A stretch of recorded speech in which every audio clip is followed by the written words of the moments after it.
Hello, pup parents, and welcome to today's episode of the Perfect Pup Podcast.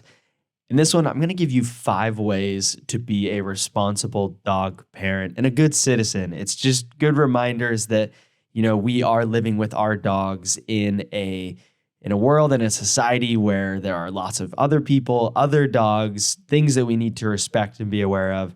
So let's get right into it.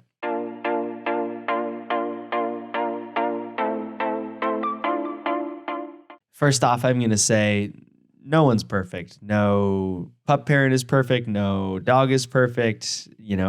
Their mistakes are going to happen. So keep in mind that, the things I'm going to talk about, we all make mistakes. But I think if everyone, especially all pup parents, worked on these 5 things, we would have a society where people liked dogs a lot more. And that is a good thing because the more people are comfortable with dogs and the more good things that happen with dogs in our society and in our environments, the better it becomes. The more we're able to take our dog places, the more places will want to have dogs, the more experiences will allow dogs, etc. So the very first thing, and I don't even know why I have to say this, but I continue to see people who don't follow this rule, and that is picking up your dog's poop. Oh my, there's no excuse. I'm sorry. I'm going to be there's no excuse.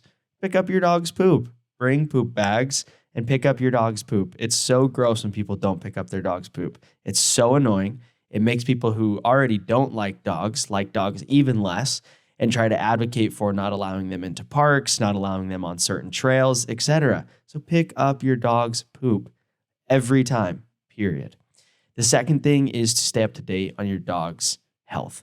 So that can include a lot of things, but really what I'm kind of thinking of here is, making sure your dog has their vaccines and they have their rabies shots, keeping your dog healthy and giving them proper grooming so that, they are clean animals in our environment, and doing things like getting your dog microchipped and spaying and neutering to, reduce unwanted dog pregnancies because that leads to just so many more problems. The third thing is to pay attention. I know that is so simple and I'm not trying to dumb it down too much, but so many of the experiences that I've had with what I would consider kind of irresponsible dog parents is they're just not paying attention. And I've done it before too. You go to the park or you're on a walk and you get distracted by something, probably your phone. And next thing you know, you look up and your dog cut someone off and ran into them or something like that, right? Again, not the end of the world, but just paying attention a little bit is such a big deal. And I think it's something we forget, especially at dog parks and park interactions where your dog can be off leash. Just paying attention to what your dog is doing, it's going to make the world of difference. The fourth thing is don't go to places that your dog can't handle. Too often, I think there's this pressure of, the Instagram world where we need to take our dogs to the coolest, dog-friendly bar or restaurant and get pictures with them sitting there. And that's cool and that's fun. And I love taking my dogs places that they're allowed, but you also don't want to get in a situation where you're setting your dog up to fail. So a couple examples, right? First thing, and this would be, for all pup parents, but specifically for pup parents around other pup parents, don't take your dog to a dog park if your dog is aggressive or if your dog is extremely reactive. It might just not be the place for you. Or if your dog has serious barking problems, you probably don't want to take them to a dog-friendly restaurant.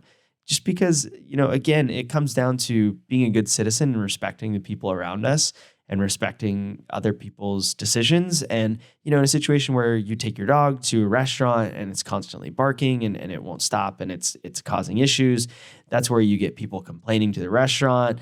They have to reevaluate if they want to allow dogs. I know I'm kind of painting with a broad brush here and kind of giving a worst case scenario, but it's things like this that we've got to think about as pup parents to make sure that we're, creating good situations for everyone around us.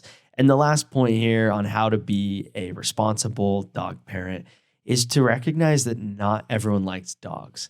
I know that can seem crazy, and I know that it is very sad for those people, but understand not everyone likes dogs, and that's why there are leash laws, and that's why there are, places where you're not ever supposed to take dogs, and that is why, there are certain rules and regulations around dogs. So just being aware that, not everyone likes dogs. They may not hate dogs, but they just might not like them. And so if you put those type of people into situations where they're having to interact with your dogs, meaning maybe your dog ran up to them off leash, or they were walking by your neighborhood and your dog was just barking ferociously at them from the front yard, whatever it might be, those types of things, it just affects the people that we interact with on a daily basis. And again, my hope here with this episode is just that I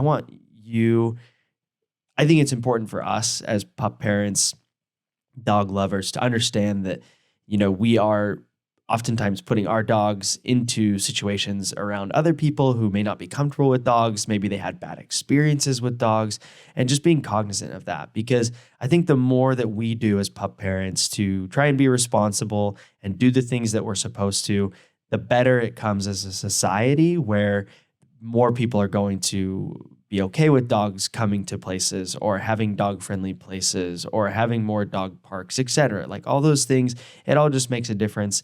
And I think it's on us as pup parents to be responsible and make sure that our dogs can survive in this human first world that they are a part of. So I hope you enjoyed this episode. I hope that you found it interesting. If you disagree with me, I'd love to hear it. Please leave a review on Apple Podcasts if you have not already. And other than that, we will catch you on the next episode.